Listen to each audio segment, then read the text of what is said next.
搭着重型帆船乘风破浪，一行人从乌石港码头出发，前进龟山岛一游。要把船的那个主帆的 traveler 调整到它的定位这样子，所以我们用绞盘的方式。 然后把绳子给收进来。船上的这一群人，随行记者年纪最小，其他统统是50岁以上的壮世代。他们经历丰富，路上游程几乎玩过，改玩海上，换个角度玩台湾。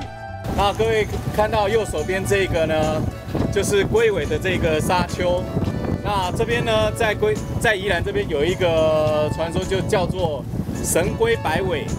那这个尾巴呢，它在最后面这一段呢，它会因为 气候的关系，比方冬天吹的是东北风，所以这边的沙石呢，它就会往南边堆积。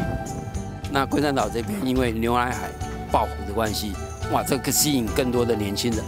那年轻人就喜欢玩水，又看到那么美的景观，牛奶海的景观，哦，不管怎样，这辈子一定要来这边拍张照，在牛奶海拍张照。那相对的， 这也是一个蛮吸引壮世代人来参加的原因，因为有很多年轻的妹妹一起来。事实上，我们小时候大概都是从路上看海，那么没有机会从海上看网络上看。上一次出海去，那么到那个苏澳的乌岩角，那么到乌岩角里面，我那么有空拍，有拍这一次照片，传给我所有的朋友。 所有朋友都问我这是哪一个国家？在悬崖峭壁以及站在海上忽浮忽沉、静谧的异国氛围，居然是在苏澳。全台各地都有这般美景，只是得换个工具，从海上方能看见。享受完海景风光，还能下水。第一跳，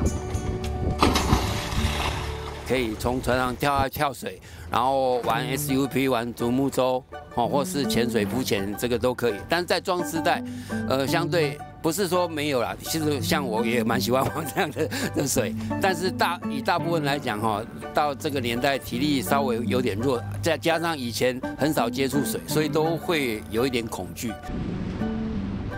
从船上跳水会怕，那换个方式体验帆船乐趣。好，去操控这艘船，怎么去操控它的功能？要张帆，要拉帆，这一般以前是以往从来没有经验去体验过的，这是独特的。 对，在确保安全的情况下，冒险一下是壮世代最常见的玩法。旅行社也开发一系列相关行程，对自己的人生的期待，勇敢的去圆梦，去实现。举例来讲，像刚刚您提到的，听说1年1度的动物大迁徙，还有200万的大军。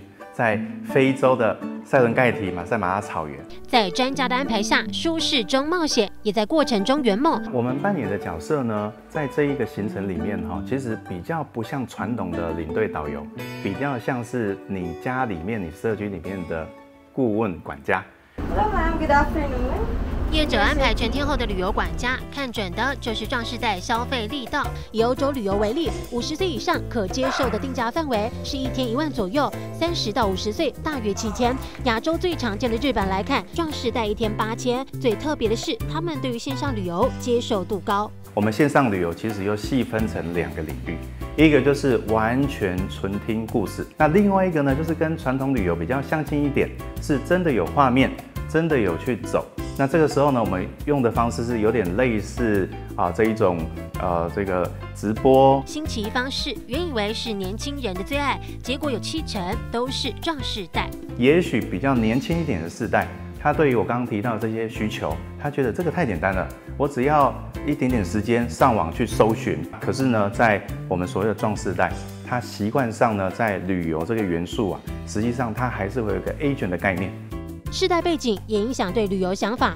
壮世代在有经济基础的情况下，更愿意花钱买服务，好好玩乐，让人生下半场更精彩快乐。八大新闻马上郑龙，宜兰台北采访报道。锁定八大民生新闻，记得按小铃铛哦。